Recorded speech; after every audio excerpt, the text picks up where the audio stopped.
Hi guys, Stephen here with another DIY musician guide. This is a bit of an off-the-cuff one because I wanted to talk about the bizarre news that came about over the weekend with this band called Threatin. Well, I say a band, but it's basically a individual by the sounds of it called Jered Threatin. So I wanted to talk about how he set up some crazy European tour based on a fake audience and the reasons he may have wanted to do that and why you shouldn't employ any of those tactics.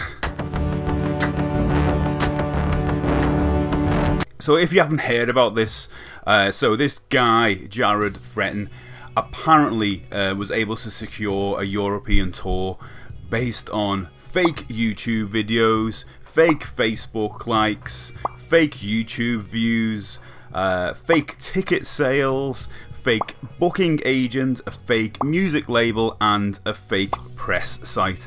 Now, it didn't take long before the venues were like, what is going on here? When 3 people shown up when there was a promise of 200 plus people. So that's the thing. I want to go through this a little bit and see what is going on. So I'm going to look at the first article I saw about this was on metalsucks.net, and they did a couple of deep dives into it. So I definitely think you should go and have a look. I'll put those links below, but I'm going to step through it a little bit. So, just to show you some of the responses from the venues, it's actually quite funny in a way. So, look at this venue here, the Underworld in Camden. I think this was the first gig he had set up. So, the Underworld in Camden says, "What happened to the 291 advanced ticket sales your agent said you sold?" His fake agent. 3 people turned up. Please don't lie about ticket sales, and please don't contact us again for a show. This is the thing, because once you ban one venue from this, they're going to tell other venues, and the cat is out of the bag. So I just don't understand why you would go to this much trouble, why you would set up all of this around you, why you have all this fake label, fake press, fake Facebook audience, fake views on your YouTube channel, why you would do all of this just to go out there and have 3 people show up. I don't understand. I mean, I get the first bit. You've created a fake audience, but you didn't manage to fulfill the next bit. Maybe you didn't think about that. I don't know. It's just really weird. I mean, he went to the extent, apparently, according to this article, of creating a fake YouTube videos from a couple of different elements of this. One where he'd have fake interviews where he was interviewing himself, basically. He'd be looking off camera like me and answering someone's question, like as if I was kind of popular, which is odd. I can get it. I know why he's doing it. A lot of people will big themselves up on the internet, but to what avail? And the other fake YouTube videos he was doing, so one from a live perspective where he'd be playing live, but actually incorporating crowd noises in to make it look like a big gig. And then he'd do it for another video from the other perspective of like holding camera phones in the audience, but you can't quite make out the band on stage, but it's a really packed out gig. Really odd. Anyway, this is another response from another venue. Last night at the Exchange, a band from LA called Threatin played. We were expecting it to be busy, and a busy night because the promoter had supposedly sold 180 tickets. It was a bit weird to find out the promoter was still in Hollywood instead of being at the gig. Slightly weirder that we hadn't sold any tickets for the venue at all. It really seemed weird when the only people to arrive were on the support band's guest list. We had to ask Threatin to pay the venue hire or staff costs before anyone else played. The singer, which is Jered Threatin, eventually huffed off and withdrew the money so the show could go on and they could play to literally 0 people. Aside from their tour manager and a couple of guys from one of the support bands, because they felt bad for this guy. Turns out Threatin are essentially a fake band. 38,000 likes on Facebook, which have all been paid for.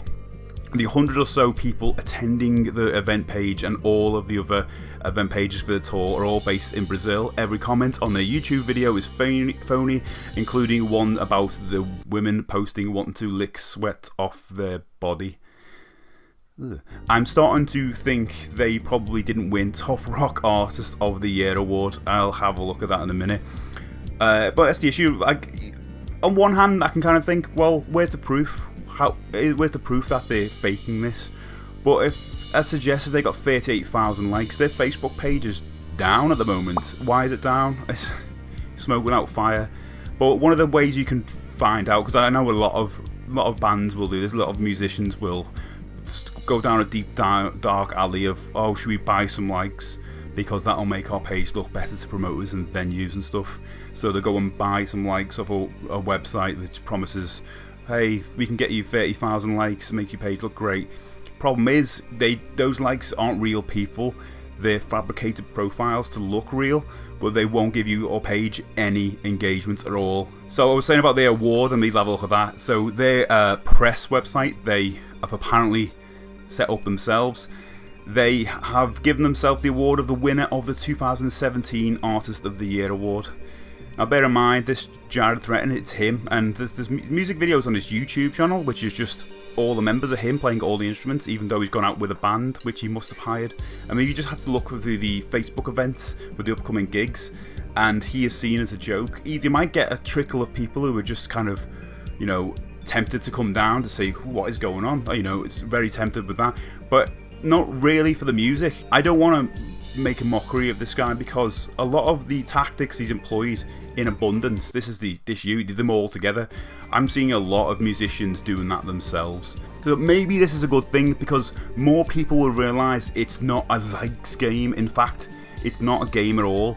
It's all about relationships with real people. Be that your fans, promoters, venues, anyone involved in helping you out. And like I said before, there's no magic tip that's going to suddenly bring you in all audiences who are going to be obsessed with your music. It's all down to you and us to put in the hard work and be really patient about it and enjoy the process of doing it. Anyway, I'll just end this video to say, you know, use this as an example to not throw caution to the wind and build an audience, don't invent one. Let me know your thoughts on this. I would love to know what you think, and I'll see you again for the next DIY musician guide. Oh, and sorry if that came across a bit ranty.